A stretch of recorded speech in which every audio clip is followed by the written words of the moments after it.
فأنا ناصح لإخواني بالصدع بالحق تبيض وجوههم. السكوت في مسألة الحزبية يضرها، فاصدع بما تؤمر وأعرض عن المشركين. سلامي على دماج ورجالها والشيخ يحيى ودار العلم يا سعد بانيها. Bismillahirrahmanirrahim. Alhamdulillahirabbil alamin. Wassalatu wassalamu ala rasulihil amin wa ala alihi wa ashabihi ajma'in, amma ba'd.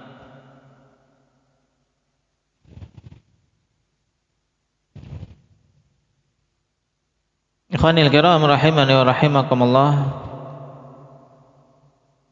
Pertemuan yang lalu kita telah masuk pada bab yang kelima, bab bayani arkanil Islam wa da'aimihil idham. Yang telah kita baca satu hadis yang dibawakan oleh Imam Muslim dalam bab ini, yaitu hadis yang masyhur yang merupakan salah satu hadis pokok di dalam syariat Islam.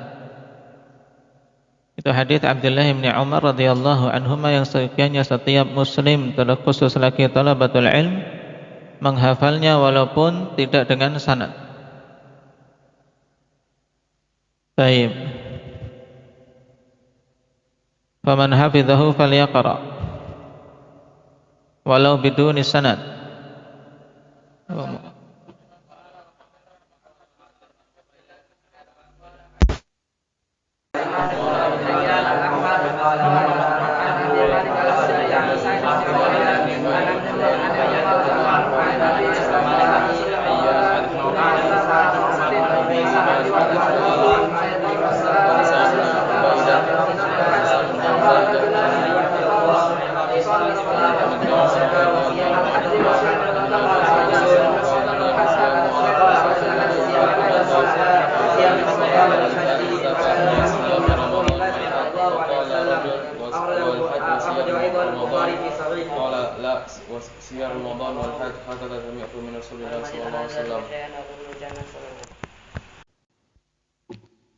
Nah, barakallahu fiikum. Kita ambil dulu ikhwan dua riwayat mutaba'at yang dibawakan oleh Imam Muslim rahimahullahu taala sambil murajaah apa yang telah kita ambil pada pertemuan yang lalu. Qala al-Imam Muslim rahimahullah, haddatsana Ubaidullah ibn Mu'adz al-Anbari, thiqatun hafidh, termasuk guru Imam Muslim yang beliau banyak mengambil darinya. Qala haddatsana Abi Mu'adz bin Mu'adz al-Anbari Abul Muthanna al-Basri, thiqatun mutqin. Qala haddatsana Asim. Sebelumnya belum?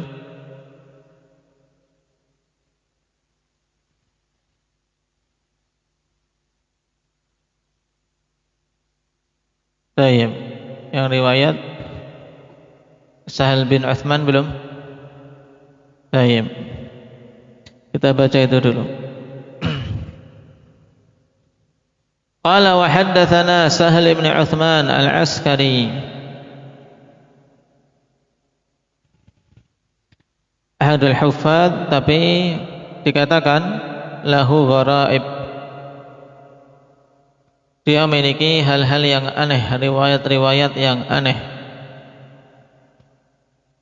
Dan ini disebutkan oleh para imam khwanifillah untuk seorang berhati-hati kapan saja Sahal bin Uthman al-Askari ini meriwayatkan satu hadis kok menyelisihi perawi-perawi thiqat yang lain, maka kemungkinan besar itu termasuk dari gharaib yang dia bawakan, sehingga dengan itu dilemahkan.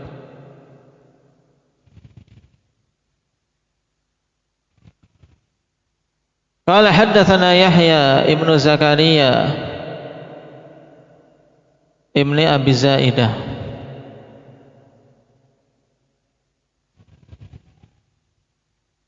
thiqatun mutqin, termasuk deretan perawi yang mengambil dari A'mash rahimahullahu taala.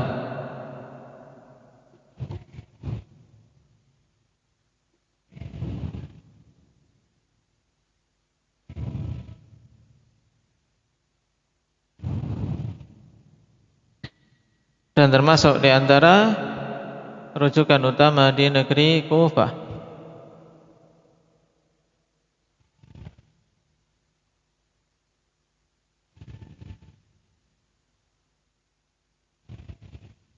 Qal Haddatsana Sa'd ibn Tariq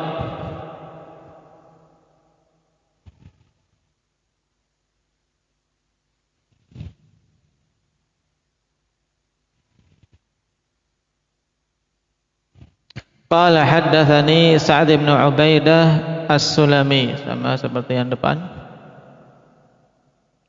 Baik.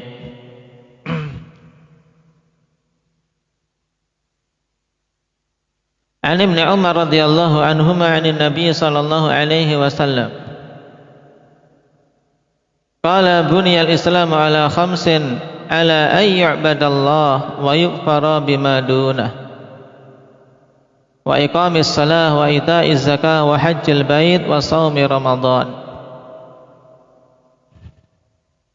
Pada riwayat yang kedua ini akhwani fillah terdapat faedah penting berkaitan dengan apa? Dengan penegasan makna syahadah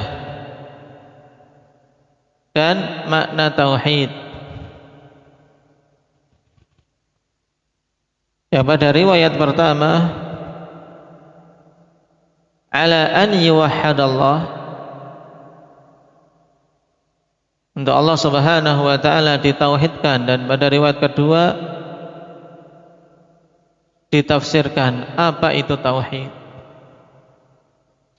Karena tauhid yang diinginkan akhwanifillah dalam rukun Islam bukan hanya sekedar mengakui bahwasanya Allah satu-satunya pencipta, bukan. Bukan hanya sekadar mengakui bahwasanya Allah satu-satunya pengatur jagat raya, bukan. Tapi yang dimaksudkan dengan tauhid yang para rasul menyeru umatnya untuk menegakkannya dan dijadikan sebagai rukun Islam dalam agama kita, tafsirnya adalah ayyu'badallah wa yukfara bima dunah. Makanya ditandai, terutama yang di matan riwayat tambahan ini ditandai sendiri, sehingga ketika murajaah ambil riwayat pokok an Ibn Umar buniyal Islamu ala khamsah, terus nanti baru wa fi riwayatin ala ayyu'badallah wa yukfara bima dunah ketika membaca ala ayyuwahhadallah. Buniyal Islamu ala khamsatin ala ayyuwahhadallah, wa fi riwayah ala ayyu'badallah wa yukfara bima dunah. Nah, ini caranya untuk apa? Mengambil faedah dari riwayat-riwayat yang banyak. Bahwasanya makna ditauhidkan ya Allah yaitu diibadahi Allah Subhanahu wa taala dan selain Allah dikufuri. Dengan kata lain, memurnikan peribadatan hanya kepada Allah dan meninggalkan semua sekutu-sekutu bagi Allah Subhanahu wa taala. Inilah hakikat tauhid yang diserukan oleh Nabi kita Muhammad sallallahu alaihi wasallam. Oleh karena itulah jelas sangat salah seseorang yang memaknakan asyhadu an la ilaha illallah, aku bersaksi bahwasanya tidak ada Tuhan selain Allah. Sisi salahnya apa? Indak Arif, seorang memaknakan la ilaha illallah, tidak ada Tuhan selain Allah. Kesalahannya dari sisi fakta dan makna. Dari sisi fakta, ikhwan, banyak sekali Tuhan-Tuhan selain Allah yang diibadahi, tapi Tuhan-Tuhan yang batil. Nah, masing-masing agama memiliki Tuhannya, sehingga Tuhan-Tuhan itu banyak, bukan hanya Allah. Cuman ada Tuhan yang batil dan hanya satu yang hak. Paham?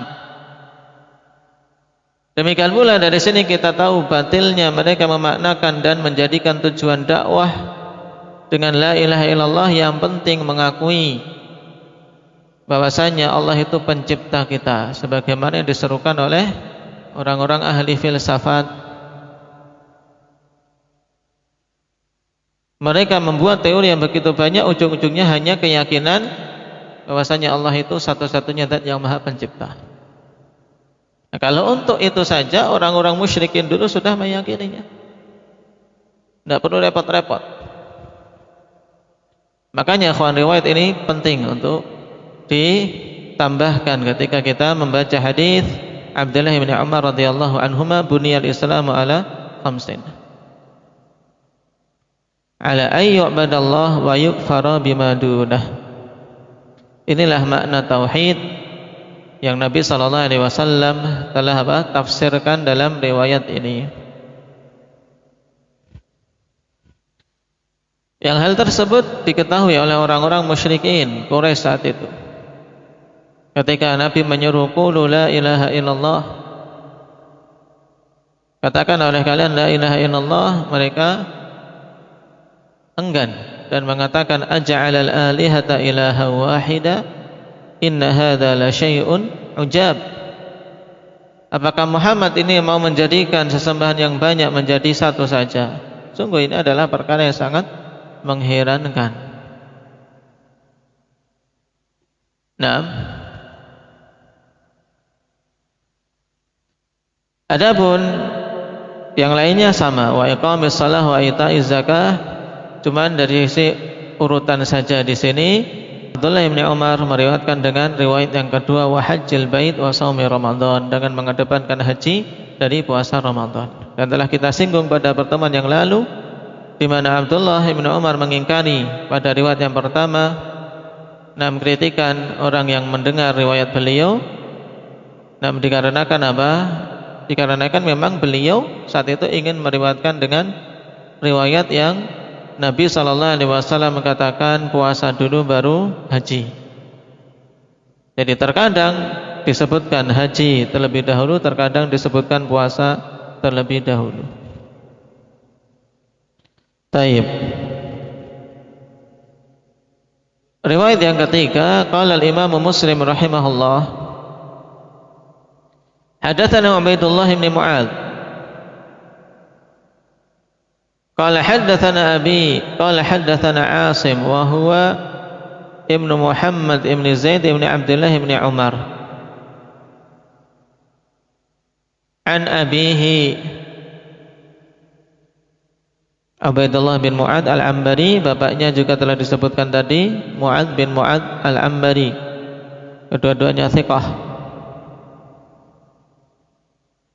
Dan yang demikian nilai ikhwani fillah tentunya merupakan kebahagiaan yang besar, di mana orang tua dia ahli ilmi, alim, kemudian dari keturunannya juga keluar alim.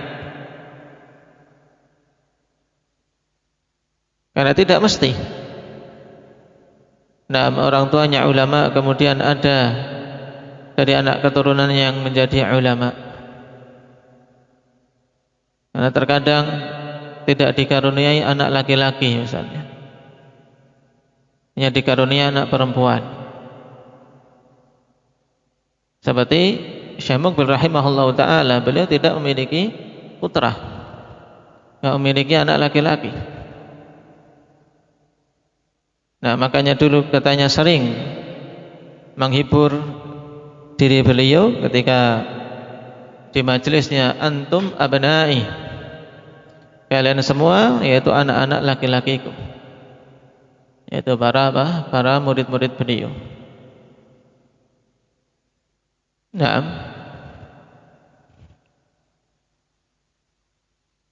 Dan di sini salah satu contoh ikhwan dari Imam Mu'adz bin Mu'adz al-Ambari rahimahullah, Abul Musanna, seorang thiqatun mutqin, putranya juga seorang thiqatun hafidh.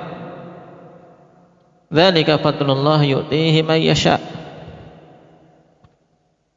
yang tentunya kita semua berharap kepada Allah Subhanahu wa taala akan memiliki penerus-penerus yang yang bagus, yang saleh, yang bisa memperjuangkan agama Allah Subhanahu wa taala.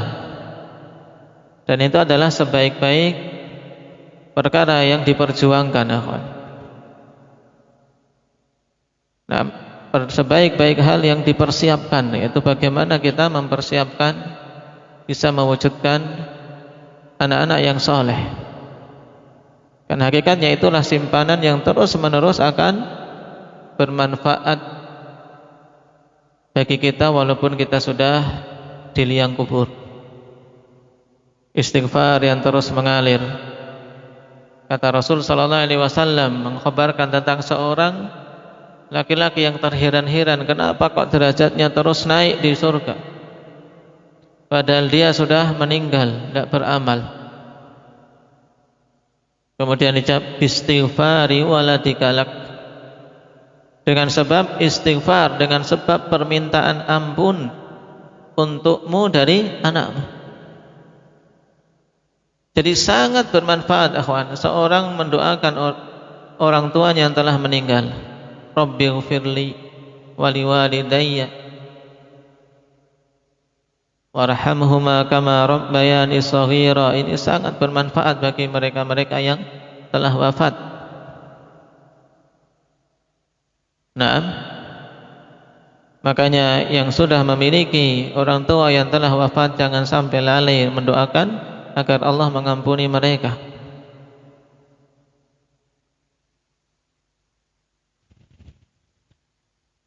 Kemudian qala haddatsana Asim. Beliau adalah Asim ibnu Muhammad bin Zaid bin Abdullah bin Umar Ibn al-Khattab al-Umari. Berarti apa? Asim bin Muhammad bin Zaid bin Abdullah, cucu buyut canggah dalam bahasa Jawanya. Nah, saya cucu tingkat apa? Tingkat 3 dari Abdullah bin Umar.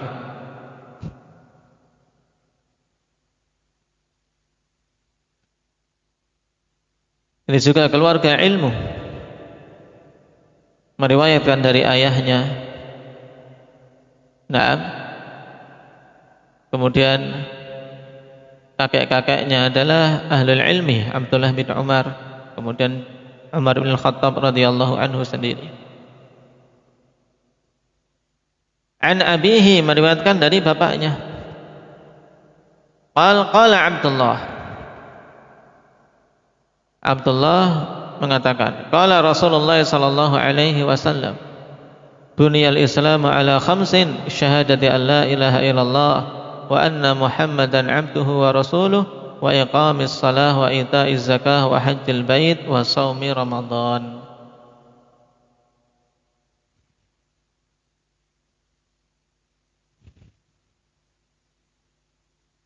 Untuk riwayat ini jelas juga, ikhwan, bahwasanya makna tauhid adalah apa? Persaksian dari seorang hamba, syahadatu an la ilaha illallah wa anna Muhammadan abduhu wa rasuluh. Mempersaksikan bahwasanya tidak ada ilah yang hak diibadahi kecuali Allah, dan mempersaksikan bahwasanya Muhammad itu abduhu wa rasuluh. Muhammad adalah hamba Allah. Yang makna hamba, ikhwan, abdun la yu'bad, dia itu hamba, berarti tidak boleh diserahkan kepadanya ibadah. Tidak boleh kita mengibadahi Rasulullah sallallahu alaihi wasallam.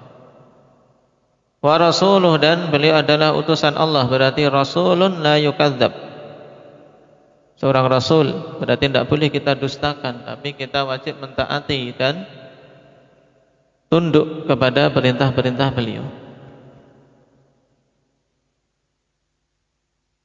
Wa iqamis salah wa ita'iz zakah wa hajjil bait wa shaumi ramadan, sama untuk riwayat ini dari sisi faidah. Nah,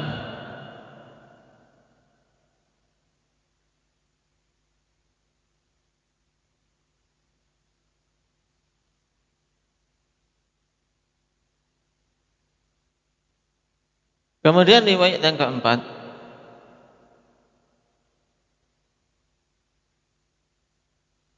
qala al-Imam Muslim rahimahullah wa haddatsani Ibnu Numair qala haddatsana abi qala haddatsana Hanzalah qala sami'tu Ikrimah ibn Khalid yuhadditsu Tawusan.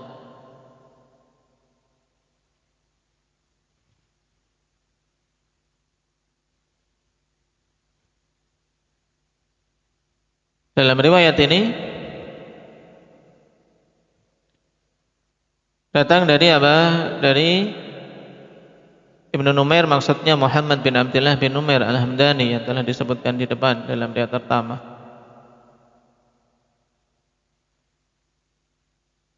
Naam.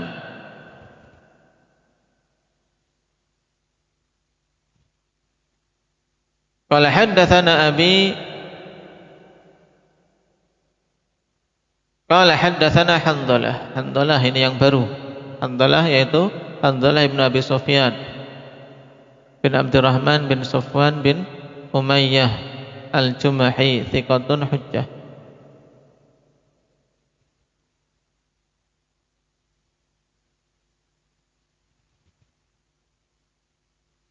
Nah, karena saking thiqahnya akhwan, para imam biasanya kalau menyebutkan beliau diulang kethiqahannya, seperti dihikayatkan dari Waqi' rahimahullah bahwasanya Waqi' ya kana Waqi' idza ata ala hadithihi qala haddatsana Hanzalah ibnu Abi Sufyan wa kana thiqatan thiqah.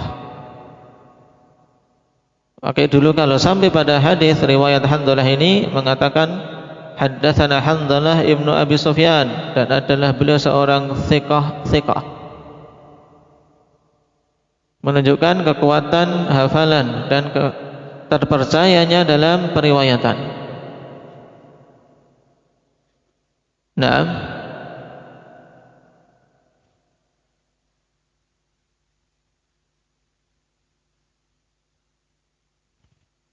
Dan beliau termasuk perawi para musannifin, yaitu ahlul hadis, pengarang-pengarang hadis, ahlu sunan, kecuali Imam Bukhari dan Abu Dawud. Keduanya tidak mengambil dari Hanzalah rahimahullahu ta'ala. Qala sami'tu Ikrimah ibn Khalid ibn al-As Al-Makki, seorang thiqah juga,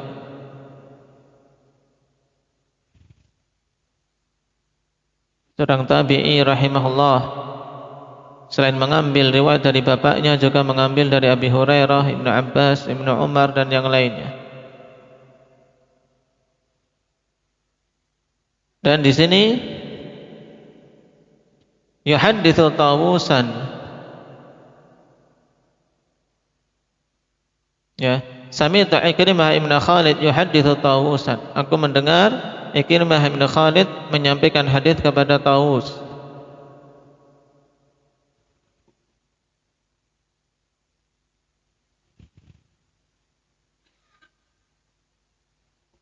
Anna rajulan qala li Abdullah bin Umar, bahwasanya seorang laki-laki mengatakan kepada Abdullah bin Umar, ala taghzu, tidakkah engkau berperang? Faqala, maka beliau mengatakan, inni sami'tu Rasulullah sallallahu alaihi wasallam yaqul, innal islama buniya ala khamsin. Sungguhnya aku mendengar Rasulullah sallallahu alaihi wasallam bersabda, sungguhnya Islam itu dibangun di atas 5 hal.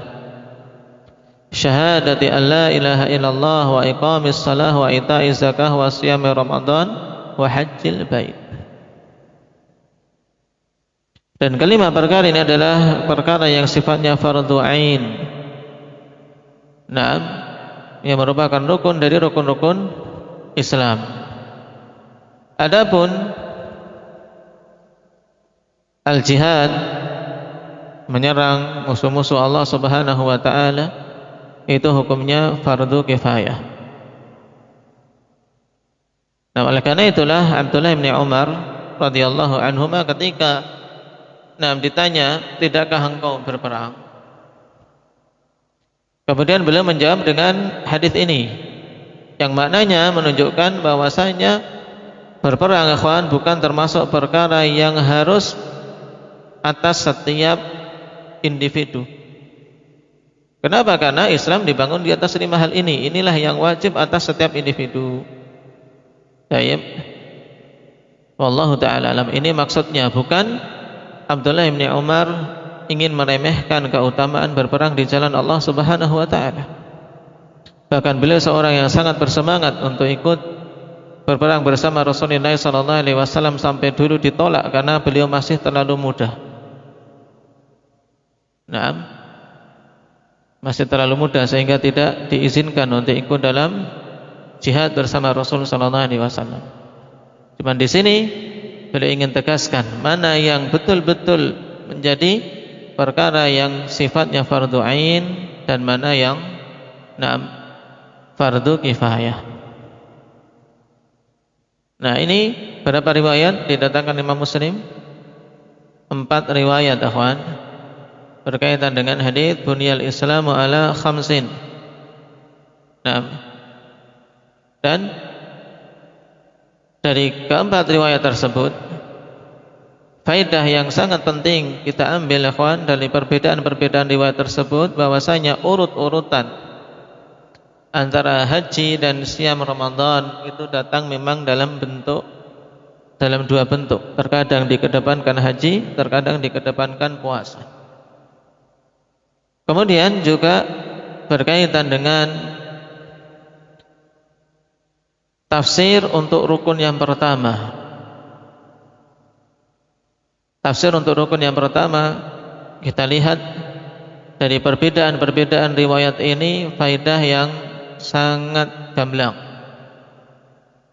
Riwayat pertama disebutkan secara global, ala ayyi wahadallah. Rukun pertama adalah tauhidullah. Yang tauhidullah itu bagaimana ditafsirkan dalam riwayat kedua, ayyu'badallah wa yukfara bima dunah. Untuk hanya Allah saja yang diibadahi dan selainnya dikufuri. Kemudian pada riwayat ketiga ditegaskan bahwasanya perwujudannya adalah dengan mengungkapkan 2 kalimat syahadah. Dengan mengungkapkan 2 kalimat syahadah. Syahadati an la ilaha illallah wa anna Muhammadan abduhu wa rasuluh. Ini juga akhwani fillah menunjukkan kapan saja disebutkan tauhidullah, maka yang dimaksud di situ tercakup, yaitu tauhid. Yang kedua yaitu menjadikan Rasul sallallahu alaihi wasallam sebagai satu-satunya yang diikuti. Namanya dengan ittiba'ur Rasul. Sudah tercakup karena Allah Subhanahu wa taala mengkhabarkan dalam banyak ayat tentang diutusnya Rasul kepada umat-umat, dan termasuk Nabi kita Muhammad sallallahu alaihi wasallam. Baik.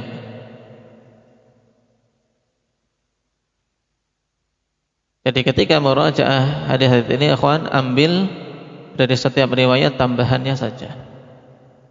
Ambil riwayat pokok hadis yang pertama. Adapun fawaid telah kita sebutkan di depan, bahwasanya hadis ini mengumpulkan padanya 5 rukun Islam. Yang kelima rukun ini biidznillah tabaraka wa taala perinciannya akan kita lewati pada hadis-hadis yang akan datang. Mulai dari perkara tauhid, kemudian perkara salat, dan perkara zakat, demikian pula puasa dan haji. Nasallallahu azza wa jalla ay yuwaffiqana lima yuhibbuhu wa yardah, walhamdulillahi rabbil alamin.